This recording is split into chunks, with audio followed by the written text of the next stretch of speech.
하나님께서 우리들에게 주신 계명을 한마디로 요약해서 딱 집어서 말하라 라고 한다면 사랑하라, 사랑하라 라고 하는 계명입니다. 그런데 사실 이 사랑하라 라고 하는 계명에는 이중적인 뜻이 있습니다.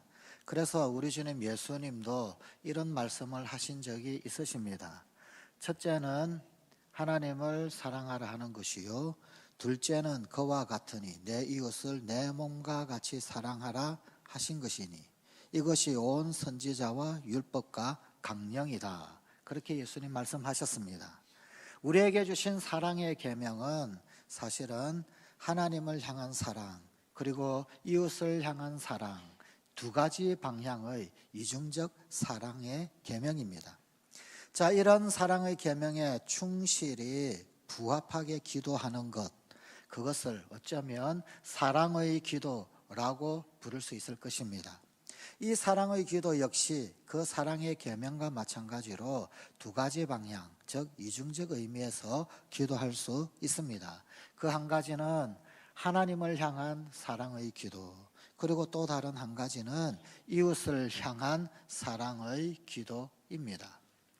오늘은 그 두 가지 가운데서 한 가지인 이웃을 향한 사랑의 기도에 대하여 묵상하고 상고해 보고자 합니다.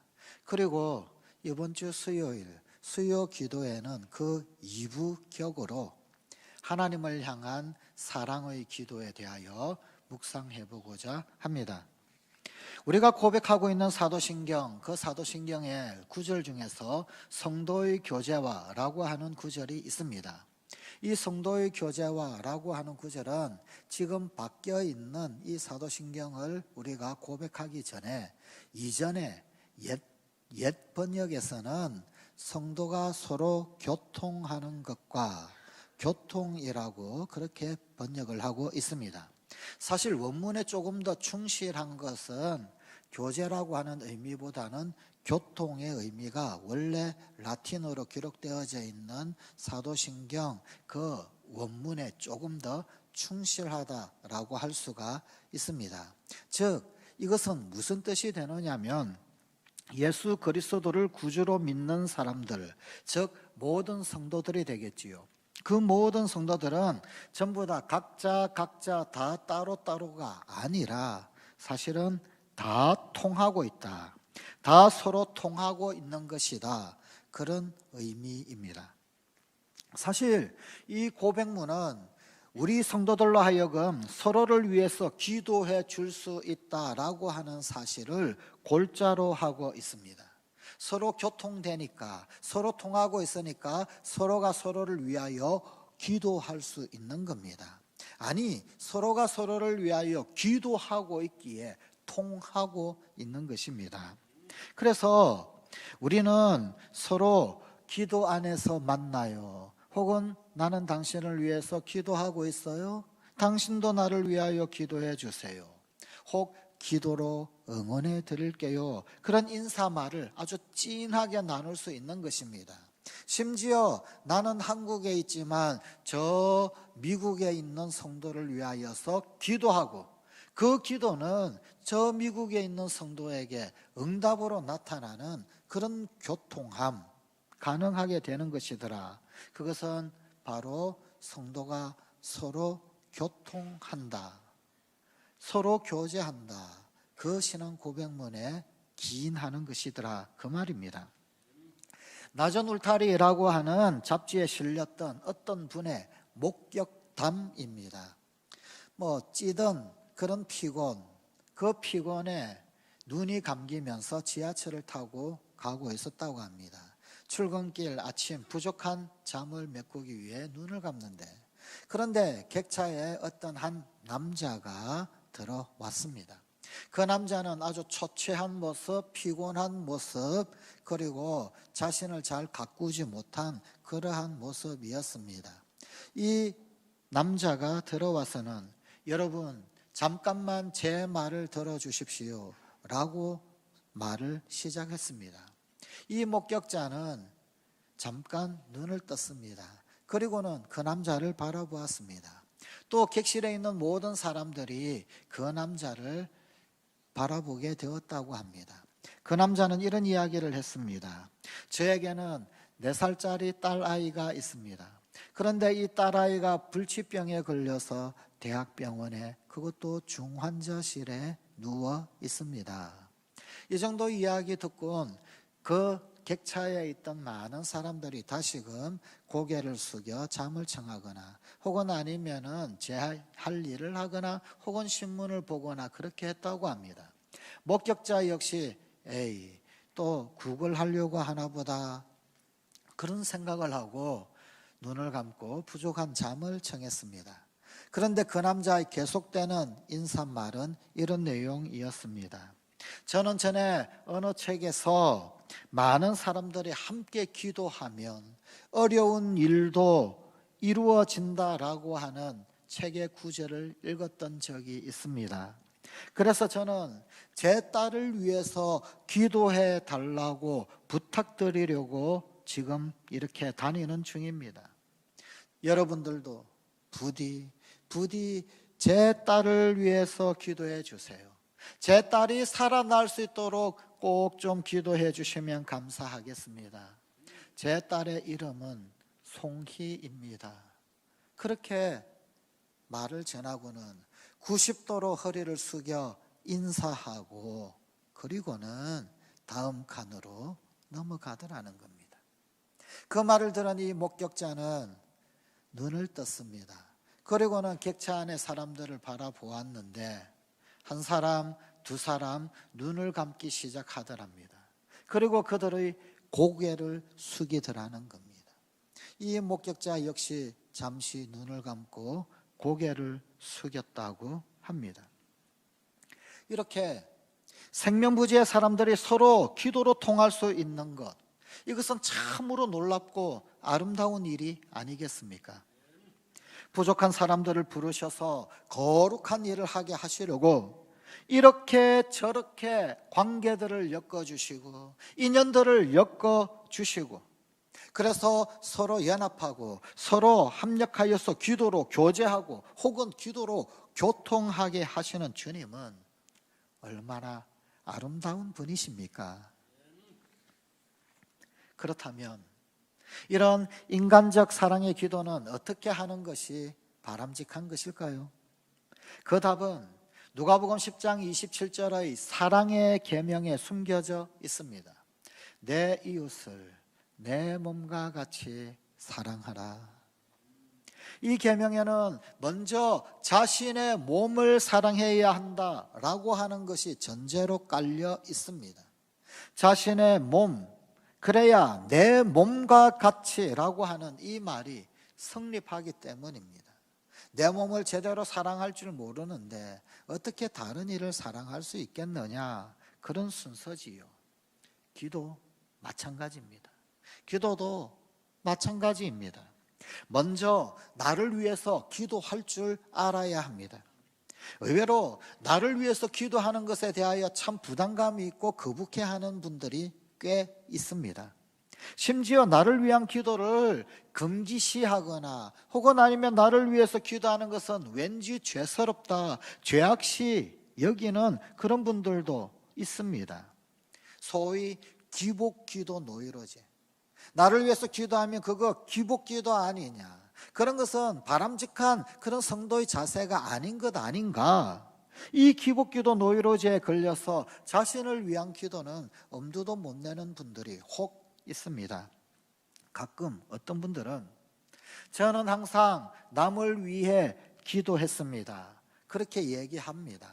참 잘한 일이고 중요한 이야기고 장하고 칭찬받을 일입니다. 그런데 조금 아쉬움도 있습니다. 그분이 만일 자기를 위해서 먼저 기도했으면 분명 그 기도의 깊이 혹은 기도의 차원이 좀 더 달라질 것입니다. 왜 그렇습니까? 나를 위해서 기도하면, 그래서 나를 위해 기도하고 내 안에 역사하시는 그 하나님, 그 하나님의 응답을 누리고, 아, 하나님은 정말로 내 안에서 역사하시는 분이시구나, 내 기도를 들으시는 분이시구나, 그런 확신, 그 확신이 들 때 비로소 진짜 남을 위해 기도할 수 있는 확신 또한 생기게 되기 때문입니다. 나를 위한 기도에 응답을 받아본 자가 야 하나님 내 기도 들어주셨으니까 저분의 기도도 저분의 상황과 형편도 분명히 들어주시겠지. 주님 좀 그렇게 해 주십시오. 찐하게 기도할 수 있게 되더라 그 말입니다. 내가 체험해보지 못하고 저 사람 사탕 좀 주세요 하면 되겠습니까? 내가 먹어보지도 못한 사탕 그것을 어떻게 권할 수 있겠습니까? 그러니 일단 기도의 그 첫 번째 걸음, 기도의 첫 걸음은 이기적으로 기도하는 것입니다. 나를 위해 기도하는 것입니다. 괜찮습니다. 처음이니까, 시작이니까, 걸음마이니까 괜찮습니다. 물론 맨날 걸음마만 하면 안 되겠지만, 그러나 시작하는 것이라고 한다면 일단 오늘부터 이기적으로라도 나를 위해서라도 기도해 보십시다. 그러면 나중에는 저절로 남을 위한 기도를 하게 될 것입니다. 저절로 남을 위한 기도로 바뀌게 되고 또 다른 분을 위한 기도를 더 확신 있게 더 진하게 하게 될 것입니다. 내 기도에 응답하시는 주님을 확신할 때 비로소 다른 이 남을 위한 기도해야 합니다. 남을 위해 기도하는 그 방법 아주 다양합니다. 각양각색의 방법, 우리가 알고 있는 모든 종류를 총동원해서 모든 스타일을 다 형편에 맞게 총동원해서 그렇게 할 수 있습니다. 그렇다면 우리가 누군가를 위해 기도할 때 과연 그것이 효과가 있을까요? 과연 그것이 응답이 일어날까요? 과연 효과가 있다면 어떤 효과가 있을까요? 이에 대하여 아주 의미가 있는 그런 통계가 있습니다. 생식의학 전문지에 실리기도 했었고 2001년 10월 3일 연합뉴스에서도 보도가 되었던 그런 연구 결과입니다. 포천중문의대 C병원, 대충 눈치를 채실 수 있겠죠. C병원. 이 포천중문의대 C병원과 미국 콜롬비아의대 산부인과 불임치료 공동연구진이 불임 환자를 대상으로 해서 이런 실험을 했습니다. 1998년부터 1999년까지 우리나라에 199명의 이 불임 치료를 받는 서울시 병원의 환자들, 그들과 미국, 캐나다, 호주의 기독교인들을 대상으로 해서 기도와 임신 성공률의 상관관계, 이것을 조사했습니다. 불임 치료를 받은 환자들, 그들은 실험 내용에 대하여서는 전혀 모르는 상태였습니다.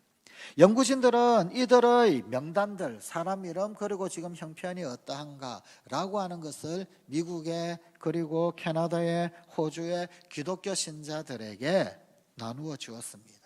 그리고는 그 이름 그리고 그 형편, 이분들, 이 불임 치료를 받고 있는 이분들, 이들을 위해서 임신할 수 있도록 기도해 달라고 요청을 했습니다.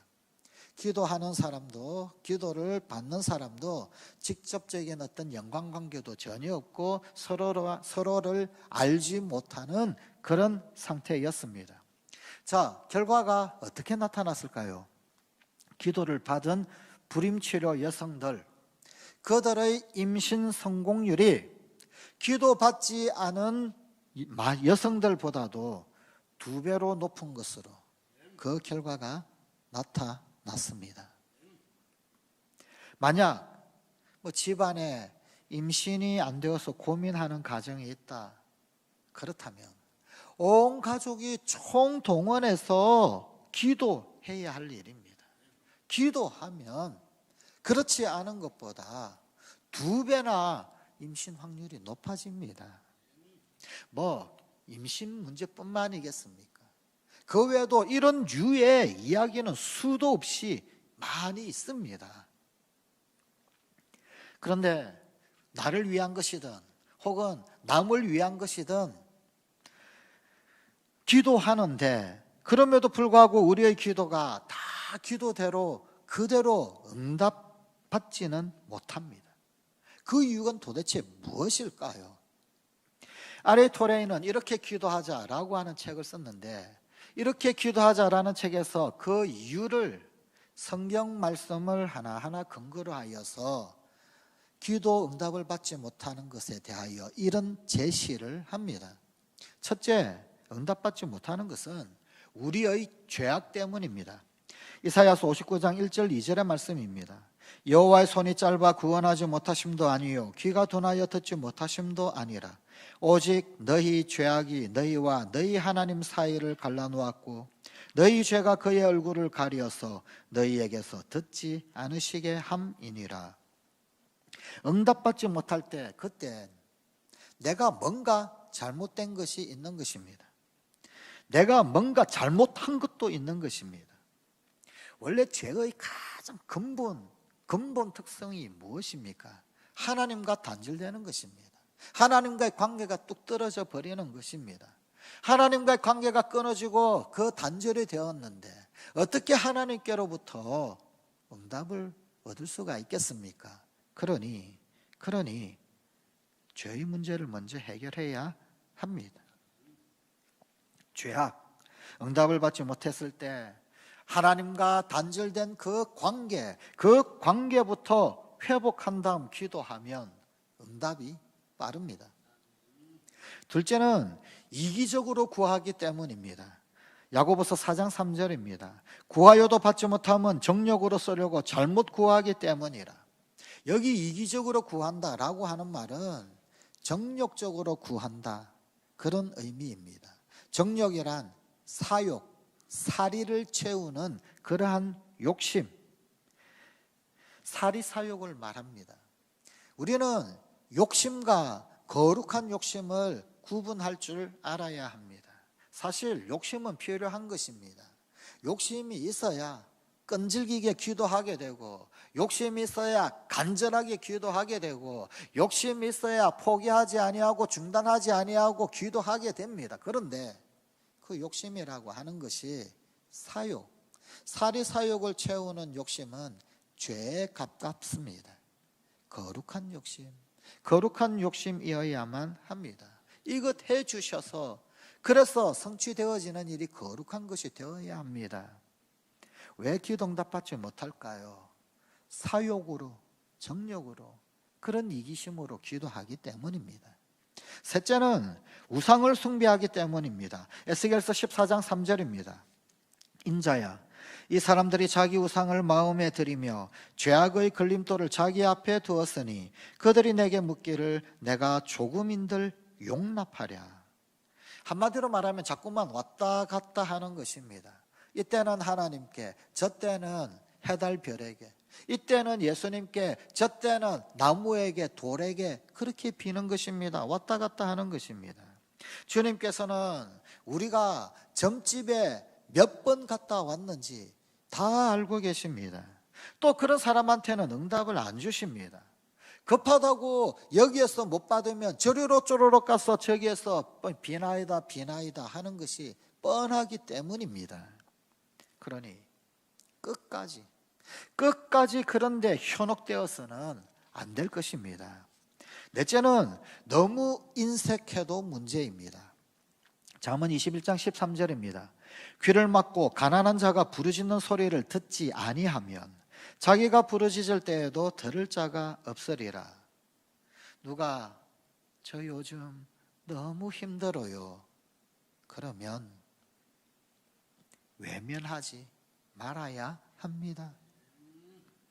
다섯째, 용서하지 않아서입니다. 마가복음 11장 25절입니다. 서서 기도할 때 아무에게나 혐의가 있거든 용서하라. 그리하여야 하늘에 계신 너희 아버지께서도 너희 허물을 사하여 주시리라 하시니라. 용서하지 않고 간구하는 마음, 그런 것을 주님께서는 보아주시지 않습니다. 여섯째, 부부 사이의 잘못된 관계 때문입니다. 베드로전서 3장 7절입니다. 남편들아, 이와 같이 지식을 따라 너희 아내와 동거하고 그를 더 연약한 그릇이요 또 생명의 은혜를 함께 이어받을 자로 알아 귀히 여기라. 이는 너희 기도가 막히지 않게 하려 함이라. 이 말씀은 그저 부부 관계에서만 국한되는 그런 것은 아닙니다. 부부 사이에서뿐만 아니라 우리 주변의 연약한 자들을 깔보아서는 안 된다, 그런 뜻입니다. 그들을 잘 예우하면 응답을 받게 될 것입니다. 일곱째, 마지막으로 의심하기 때문입니다. 야고보서 1장 6절 7절입니다. 오직 믿음으로 구하고 조금도 의심하지 말라. 의심하는 자는 마치 바람에 밀려 요동하는 바다 물결 같으니 이런 사람은 무엇이든지 주께 얻기를 생각하지 말라. 기도하면서 또 다른 한편으로는 과연 기도한다고 주시겠어? 과연 기도한다고 이루어지겠어?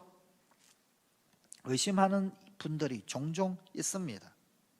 확신을 해도 받을까 말까인데, 그런데 거기다 의심까지 곁들여 기도한다면 절대 응답받지 못하겠지요. 그러니 그저 막연한 생각으로 기도하지 말고 먼저 말로 찔러놓고 볼 일입니다. 말로 찔러놓고 이미 이루어진 듯이 기도하는 그런 자세가 필요합니다.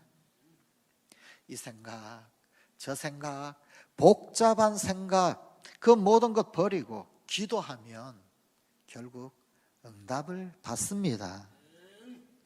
오늘 우리에게 주신 하나님의 말씀인 야고보서 5장 16절의 말씀입니다. 그러므로 너희 죄를 서로 고백하며 병이 낫기를 위하여 서로 기도하라. 의인의 간구는 역사하는 힘이 큼이니라. 성도는 서로 통하게 되어 있습니다. 그게 성도의 교제입니다. 성도가 서로 교통하는 것입니다. 기도로 교통하는 것입니다. 그래서 서로 엮여진 사랑의 관계가 잘 유지가 되는 것이 하나님의 백성들의 모임인 교회입니다. 성관가족 여러분, 이제라도 나를 위하여 과감히 기도하고 이웃을 향한 사랑의 기도로 서로 엮이는 우리 성관가족이 되십시다. 주님이 우리에게 주신 단 하나의 계명이 있다면 그것은 사랑의 계명인데, 그 사랑의 계명을 어떻게 처음 첫걸음을 내디딜 수 있을까요? 사랑의 기도. 가장 첫 번째 내디뎌야 할 그 걸음은 사랑의 기도일 것입니다. 오늘도 주의 거룩한 계명에 사랑의 기도로 순종하고 실행해 나가고, 또 더 나아가서 사랑의 기도를 이웃을 향한 사랑의 기도로, 그리고 하나님을 향한 사랑의 기도로 우리네 신앙 여정 발자국을 한 걸음 한 걸음 심어 나가는 우리 성관가족이 되십시다. 기도하시겠습니다. 하나님, 이제라도 나를 위해 과감히 기도하고 이웃을 향한 사랑의 기도로 서로 엮여 있는, 그리하여 서로 성도의 교통함으로 교제하는 우리 성관가족들이 다 되게 하여 주시옵소서. 주님께서 우리에게 주신 그 계명 단 하나로 요약하자면 사랑하라. 그 계명에 사랑의 기도로 순종하며 실천해 나가는 우리 성관가족들 되게 하여 주시옵소서. 예수님 이름으로 기도드리옵나이다. 아멘.